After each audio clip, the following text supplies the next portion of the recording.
नमस्कार, हर तस्वीर में कहानी है में आपका स्वागत है। आपके साथ मैं हूं शिप्रा झा।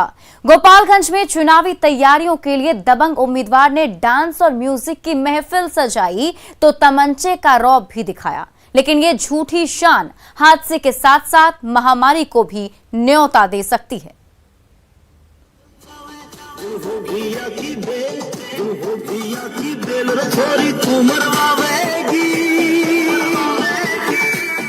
कानफोड़ू गीत और संगीत से सजे इस महफिल में ऑर्केस्ट्रा गर्ल तो ठुमके लगा ही रही है, साथ में नोटों के साथ साथ तमंचा भी लहरा रहा है। ये देखिए, स्टेज के ऊपर सजी धजी डांसर जलवा बिखेर रही है।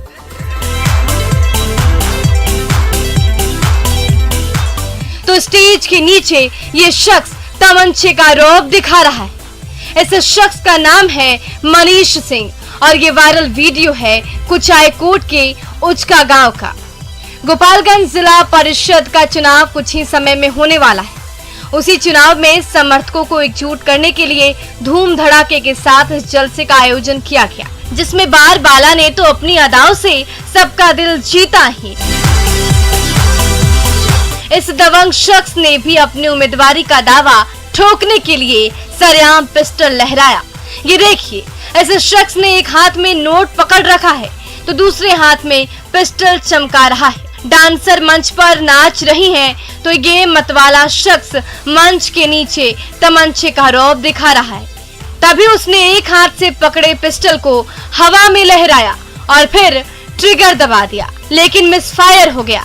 उसने हार नहीं मानी, पिस्टल में फिर से गोली लोड की और उसे फिर से हवा में उठा दिया।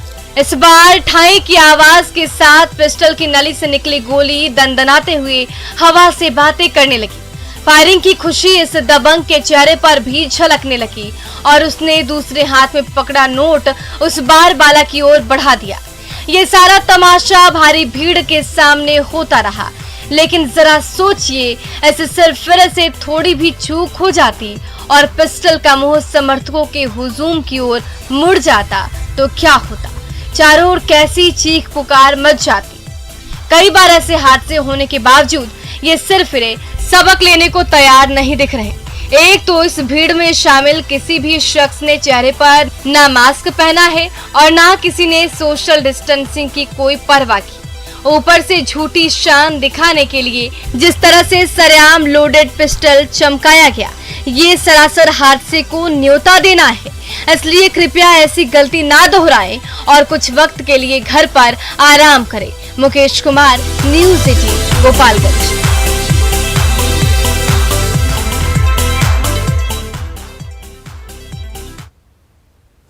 पूर्णिया के ग्रामीण एक बार फिर परमान नदी के रौद्र रूप से सहमे हुए हैं। नदी ने ऐसा रास्ता बदल दिया है कि कई गांवों का अस्तित्व खतरे में पड़ गया है।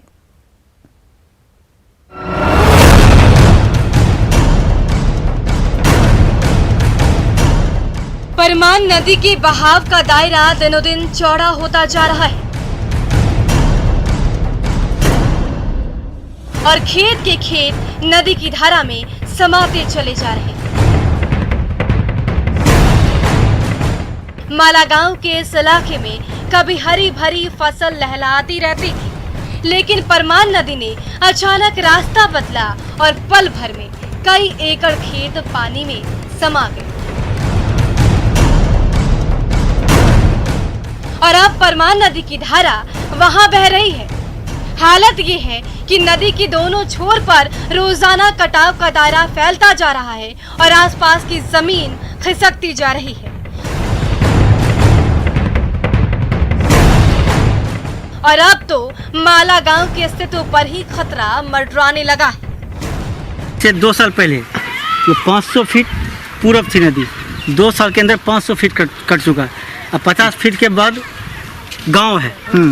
अगर यही हालत रहा तो यहाँ के जो परिवार हैं, एक तो भूमिहीन है ये हैं, अगर उसका घर कट जाएगा तो वो रोड पे आ जाएंगे। इस जगह का स्थिति बहुत है सर। यहाँ हम लोग कम से कम 200-250 घर मछुआर है, या आसपास में और अन्य जात है, लेकिन किसी का यहाँ घर कटान में हम लोग का परमान नदी का कटान में पड़ गया हम लोग का घर। परमान नदी दिनों दिन रौद्र रूप धारण करती जा रही है। खेत के खेत पानी में समाते जा रहे हैं। पांवों तले जमीन खिसकती जा रही है, लेकिन ग्रामीणों को कहीं कोई रास्ता नहीं सूझ रहा। कुछ जगहों पर नदी के किनारे मिट्टी के बोरों का पहाड़ खड़ा जरूर किया गया है ताकि मिट्टी को कटाव से बचाया जा सके, लेकिन ये तमाम प्रयास नाकाफी साबित हो रहे हैं। ऐसे में कटाव पीड़ित ग्रामीणों को प्रशासन से ही उम्मीद रह गई है। सभी तटबंधों का लगातार निरीक्षण किया गया है और किया भी जा रहा है, और इसके अतिरिक्त जहाँ पे कटाव की शिकायत मिल रही है वहाँ 15 जून के बाद फ्लड फाइटिंग के अंतर्गत भी वहाँ काम किया जाएगा। पूर्णिया के ग्रामीण सालों से कटाव और बाढ़ से दो दो हाथ करते आए हैं। कभी उपजाऊ खेत नदी में समा जाते हैं तो कभी आशियाना गंवा देते हैं, लेकिन कटाव और बाढ़ के अस्थायी समाधान के लिए कभी कोई ठोस पहल नहीं की जाती। कुमार प्रवीण, न्यूज़ 18 पूर्णिया।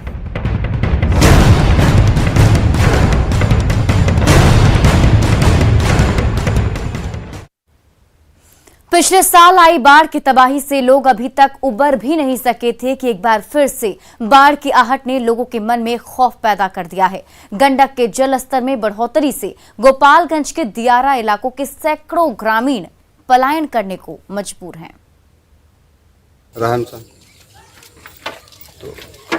कितने लोग जा रहे हैं यहाँ से?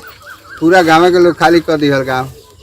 अब हमनिए का तनी सन जो पूरा गाँव में लोग खाली कर दिया बाढ़ की वजह से। तो कैसे जा रहे हैं? सब सामान वगैरह लेके गाड़ी उड़ी करके अपन जाता नहीं सन। कितना लोग अब तक गांव से जा चुका होगा? 100 गाड़ी से ऊपर लोग ले गए सामान अपन। हम लोग जा रहे हैं गोपालगंज नहर के पास। क्यों जा रहे हैं आप लोग? जा रहे हैं बाढ़ के चलते। नदी में पानी बढ़ने लगा है? पानी बहुत बढ़ रहा है। सारा सामान लेकर जा रहे हैं? सामान अपना ढो रहे हैं, ऊंचासी जगह लेकर जा रहे हैं। मानसून आने में भले ही अभी कुछ दिन देर हो, लेकिन साइक्लोन ग्यास और ताउते की वजह से बारिश के बाद गंडक का जलस्तर बढ़ रहा है। ऐसे में गंडक के निचले क्षेत्रों में रहने वाले लोगों में खौफ है। लोगों को लगता है कि फिर अगर बाढ़ आती है तो उनकी जिंदगी पूरी तरह से तबाह हो जाएगी। हर साल इन्हें बाढ़ की त्रासदी और कटाव का दंश झेलना पड़ता है। जिला प्रशासन ने भी लोगों से अपील की है कि वे बाढ़ संभावित इलाकों को छोड़कर ऊंचे स्थान पर चले आएं ताकि जान माल के नुकसान को कम किया जा सके। गोपालगंज से न्यूज़ 18 के लिए मुकेश कुमार की रिपोर्ट। के आम बागान इस बार दुधिया मालदा आम से लद गए हैं, लेकिन लॉकडाउन की ऐसी मार पड़ी है कि इस खास आम को कोई भी खरीदार नहीं पहुंच रहा है।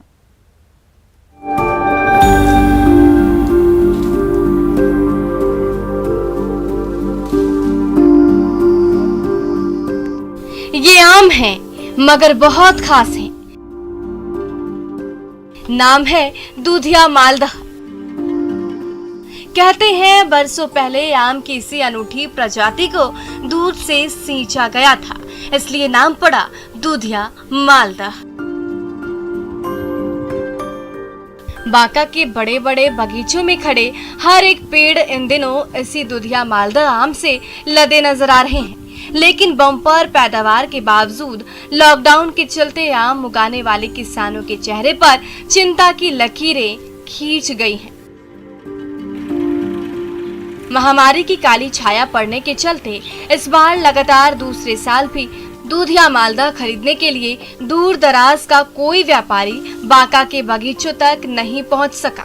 नतीजतन इस बेशकीमती आम की बिक्री लोकल मार्केट में औने पौने भाव में करनी पड़ रही है। बम्पर उत्पादन हुआ है, लेकिन ये लॉकडाउन के चलते मैंने मार्केट नहीं है, जो कि हम लोग औने पौने में दाम में बेच रहे हैं। आम सड़ रहा है। दूधिया मालदा आम के दीवाने बिहार ही नहीं, कोलकाता से लेकर दिल्ली की मंडियों में भी खूब होती है। इसका स्वाद ही कुछ ऐसा है कि आम की दूसरी किस्मों की तुलना में दूधिया मालदा का भाव कुछ ज्यादा ही है। लेकिन कोरोना बंदी ने ऐसा सितम ढाया है कि ना तो ये आम अपने कद्रदानों तक पहुंच पा रहा है और ना इसे उपजाने और सहेजने वाले किसानों को इसकी अच्छी कीमत मिल पा रही है। आम का सेलिंग हो ही नहीं रहा है, बहुत कम भाव में बिक रहा है। लोग बाहर जाने देता नहीं है, सब लॉकडाउन लगा हुआ है, कहता गाड़ी बाहर जा नहीं जाए। फलों की राजा आम के जितनी किस्में हैं उसमें कहीं ज्यादा उसके चाहने वाले। लेकिन कोरोना और लॉकडाउन की मार के चलते ना तो फलों का राजा उसके चाहने वालों तक पहुंच पा रहा है और ना सींचने वाले किसानों को ही इसका कोई फायदा मिल पा रहा है। नागेंद्र, न्यूज़ 18 बांका।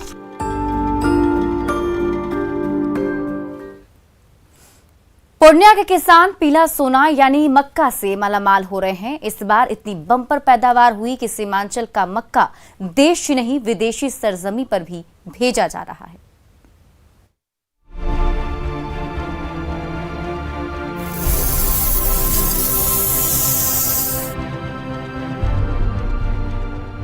मक्के के यही पीले पीले दाने सीमांचल के गांव-गांव को खुशहाली की सौगात दे रहे हैं।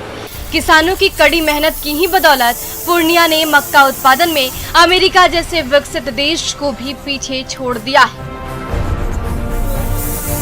सीमांचल के खेतों में इस बार मक्के की इतनी बम्पर पैदावार हुई कि एशिया की सबसे बड़ी मक्का मंडी पूर्णिया के गुलाब बाग में मक्के के बोरे भर गए हैं, जिसे माल गाड़ी में लादकर रोजाना देश के अलग अलग बंदरगाहों में भेजा जा रहा है, जहां के मक्के की रैक दुनिया भर के देशों में भेजे जाएंगे। बहुत कंपनियां, मोटा मोटी हमको लगता है 50 से 60 कंपनियां बाहर की है वो लोग। हाँ, उसमें भी किसी का गोदाम खुल गया है जिसका आदमी यहाँ पर व्यवस्था कर लिए हैं। किसी कंपनी अभी तक खुला भी नहीं है गोदाम। साउथ में जाते हैं तिरपुर, इरोड, और अभी विशाखापट्टनम इस साल जा रहा है, बांग्लादेश भी जा रहा है। विशाखापट्टनम से जहाज़ों के द्वारा अनेक देशों में मक्का जा रहे हैं। मक्का किसानों को तो मालामाल करता ही है, मजदूरों से लेकर व्यवसायी और ट्रांसपोर्टर भी इसकी ढुलाई से लेकर खरीद बिक्री में मोटा मुनाफा कमाते हैं। देश की नामी गिरामी कंपनियां तो यहाँ के मक्के की खरीदारी करती ही हैं। कई विदेशी कंपनियां भी पूर्णिया से मक्का खरीदकर अपनी फैक्ट्री में मंगाती हैं, जिसे प्रोसेस कर कई तरह के उत्पाद बनाए जाते हैं। मक्के के मोटे मोटे दाने सीमांचल के किसानों के लिए पीला सोना बन गई है।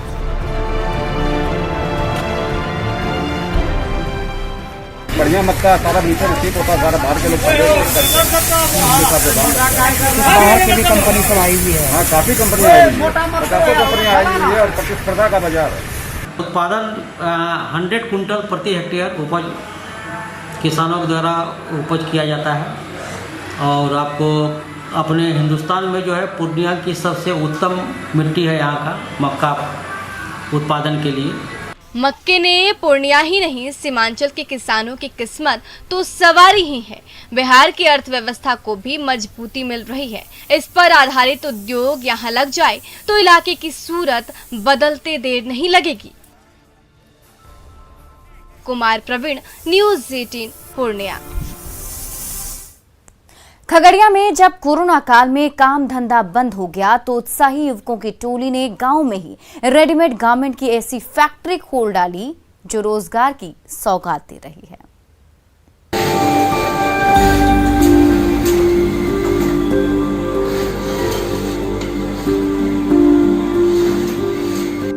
कहीं मास्क का पहाड़ खड़ा हो रहा है तो कहीं रंग बिरंगे कुर्ते आकार ले रहे हैं।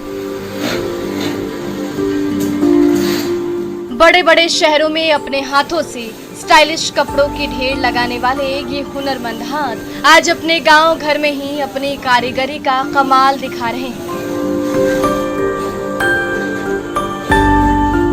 ये नजारा है परबत्ता के खुले रेडीमेड गारमेंट के वर्कशॉप का। हर हाईटेक सिलाई मशीन पर बैठा कारीगर कभी मुंबई और दिल्ली में अपने हुनर का कमाल दिखाया करता था। आज वो अपने घर में ही वही कारीगरी दिखाकर अपनी रोजी रोटी चला रहा है। पहले दिल्ली में काम करते थे, फिर क्या हुआ? वहाँ लॉकडाउन लग गया, हम लोग घर आए। पिछले साल भी यहाँ काम किए थे और अभी भी कर रहे हैं। कितने दिनों से यहाँ काम कर रहे हैं? लगभग 2 साल, पिछले साल और ये साल। पहले तो दिल्ली में थे।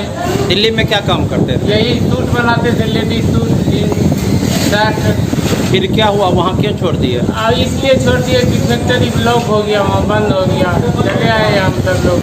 पीएम मोदी के आत्मनिर्भर भारत अभियान से प्रेरित परबत्ता के कुछ युवकों ने सिलाई मशीन खरीदी और अपने ही घर में नींव डाली परबत्ता रेडीमेड क्लस्टर की।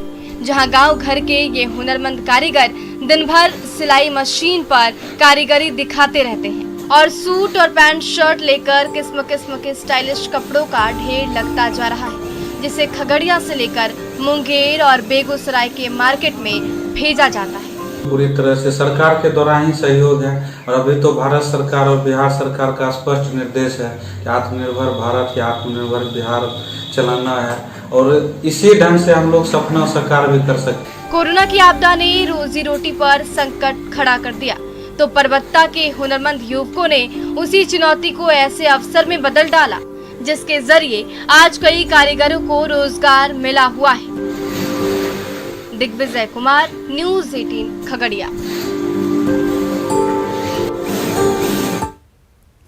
अस्पतालों के महंगे इलाज में जहां घर और जमीन बिक जाते हैं, वहीं हैदराबाद के डॉक्टर विक्टर इमैनुअल महज 10 रुपए की फी में मरीजों का इलाज कर रहे हैं। ये है डॉक्टर विक्टर इमैनुअल। मरीजों के इलाज में जी जान से जुटे हैं। इनके पास आने वाले किसी भी मरीज का पूरी तसल्ली और जिम्मेदारी के साथ इलाज करते हैं। आज भी वो इसी नेक काम में जुटे हैं और इस नेक काम के बदले वो मरीज से मामूली सी रकम, सुनकर आपको हैरानी होगी, महज 10 रुपए लेते हैं। वो भी इसलिए क्योंकि इलाज करवाने आने वाला कोई भी मरीज पूरे सम्मान के साथ आए, उसे इस बात का एहसास न हो कि उस पर कोई दया भाव दिखा रहा है। डॉक्टर विक्टर ये नेक काम साल 2018 से कर रहे हैं। हैदराबाद के बोडुप्पल में इनका ये क्लिनिक है जहां रोजाना सैकड़ों मरीजों को देखते हैं और उनका इलाज करते हैं। कोरोना काल में गरीबों के लिए ये धरती के भगवान जैसे हैं, क्योंकि कोरोना से संक्रमित मरीज इनके क्लिनिक में लगातार आ रहे हैं और ये भी बेखौफ होकर उनका इलाज कर रहे हैं। I do get an opportunity to see and serve all kind of diseases, whether it is diabetes or hypertension or cardiac related, heart related issues or nervous system related issues or GI related issues or infections and many other issues that are common ailments, right? And then of late, like as you know very well, COVID has become a pandemic, and then even during COVID pandemic we are no different. We are serving the patients with the same zeal and at the same price. Corona महामारी के दौर में doctor Emmanuel उसी जिम्मेदारी और ईमानदारी के साथ काम कर रहे हैं। न अपनी फीस बढ़ाई है, न क्लिनिक का वक्त कम किया, बल्कि उसे और बढ़ा दिया है। डॉक्टर इमैनुअल कहते हैं कोरोना के शुरुआती दौर में 140 से ज्यादा कोरोना मरीजों को रोजाना देखते थे। कम से कम 100 मरीजों को देखने का टारगेट तो रहता ही है और पिछले 1 से 1.5 साल में 20 से 25 हजार कोरोना मरीजों का इलाज कर चुके हैं। डॉक्टर विक्टर इमैनुअल जैसे लोग समाज का वो हिस्सा हैं जो जितना समाज से पाते हैं उससे कहीं ज्यादा समाज को देते हैं। गरीबी में पले बढ़े, मेहनत से डॉक्टर बने और फिर उन्हीं गरीबों के मसीहा बने। सलाम है समाज के ऐसे सितारों को। Bureau report, news 18। Madhya Pradesh के अस्पतालों में अनोखा प्ले स्कूल खुल रहा है, जहां बच्चों के मनपसंद खिलौने का ढेर लगा है। कोरोना की तीसरी लहर से लड़ने के लिए ये सारा इंतजाम किया गया है।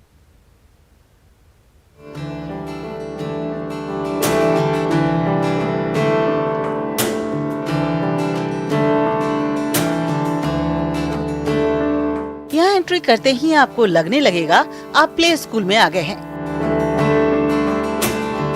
दीवार पर मोटू पतलू की मस्ती, डोरेमोन की अदा निराली, डोनाल्ड डक की चाल मतवाली, बब्बर शेर की दहाड़, खिलौनों का संसार, कार पर सवारी, घोड़े पर तबक तबक। अस्पताल में बना है ये अनोखा प्ले स्कूल। बच्चों की पसंद का पूरा ख्याल रखा गया है। इलाज की व्यवस्था के साथ बच्चों के फन का पूरा इंतजाम। दरअसल कोरोना का अब एक नया खतरा डरा रहा है। तीसरी लहर की आशंका के बीच इस लहर का बचपन पर वार हो सकता है, यह आशंका जताई जा रही है। इस आशंका के मद्देनजर आने वाले खतरे से निपटने के लिए तैयारी की गई है। तीसरी लहर की आशंका के बीच विशेषज्ञों का कहना है कि ये तीसरी लहर मासूमों को नुकसान पहुंचा सकती है। दूसरी लहर से सबक लेकर तीसरी लहर की तैयारी की जा रही है। कोरोना की संभावित तीसरी लहर को लेकर एहतियातन बच्चों के लिए अलग वार्ड बनाया गया है। इस वार्ड में बच्चों की फेवरेट कार्टून कैरेक्टर, दीवारों पर रंगों की दुनिया, ABCD की कहानी, अ से अनार और आ से आम, बिस्तर पर कार्टून वाली बेडशीट भी। इस नए खतरे की आशंका में ABCD के मायने भी बदल गए हैं। A से अलर्ट, B से बीवेयर, C से केयर और D से डेयर डोंट फियर। यही है खास संदेश जो ये वार्ड दे रहा है कि एहतियात है बेहद जरूरी। मध्य प्रदेश के कोविड अस्पतालों में भर्ती कोरोना मरीजों का जब हौसला टूट रहा है तो PPE किट में लैस डॉक्टर और मेडिकल स्टाफ गीत संगीत से उनकी हौसला अफजाई कर रहे हैं।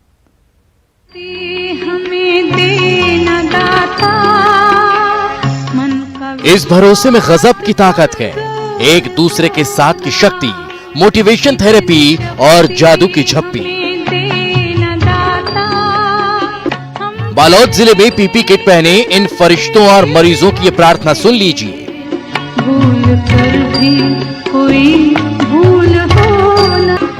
ये वो अपनेपन का एहसास है या कहें प्रार्थना और डांस का वो डोज जो न सिर्फ मर्ज पर असर कर रहा था बल्कि मन का मनोबल भी बढ़ाए हुए था।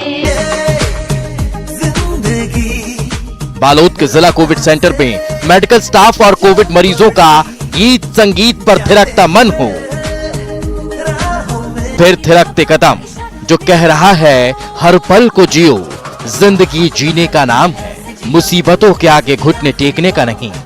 अब इस डांस थेरेपी का कमाल देख लीजिए, मुरझाए चेहरों में भी जोश भर गया, उदासी यूं छू मंतर को गई। मोटिवेशन का ये मंत्र कैसे रामबाण का काम कर रहा है। मरीजों और मेडिकल स्टाफ की गीतों पर ये संगत कह रही है मुश्किल इम्तिहान है, इसमें भरनी हमें हौसलों की उड़ान है। दिल को छू लेने वाली प्रार्थना भी तेजी से वायरल हो रही है। बालोद में पेशेंट की ठीक होने का रिकवरी रेट बढ़ा है। अब आप समझ सकते हैं दवा के साथ ये टॉनिक भी मरीजों को मर्ज से लड़ने की ताकत दे रहा है। बालोद की नहीं, सीहोर के जिला अस्पताल में ये तालियों की गूंज भी सुन लीजिए। मायूस चेहरों पर खुशियां लाते, जिंदगी को जीने का जज्बा जगाते हैं, ये अपनेपन की खुराक कम है क्या?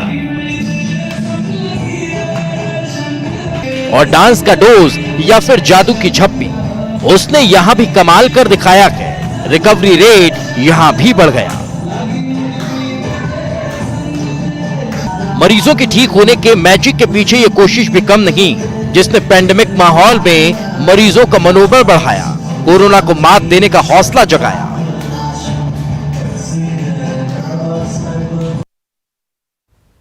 और फिलहाल इस बुलेटिन में बस इतना ही, लेकिन न्यूज़ 18 बिहार झारखंड पर खबरों का सिलसिला लगातार जारी है।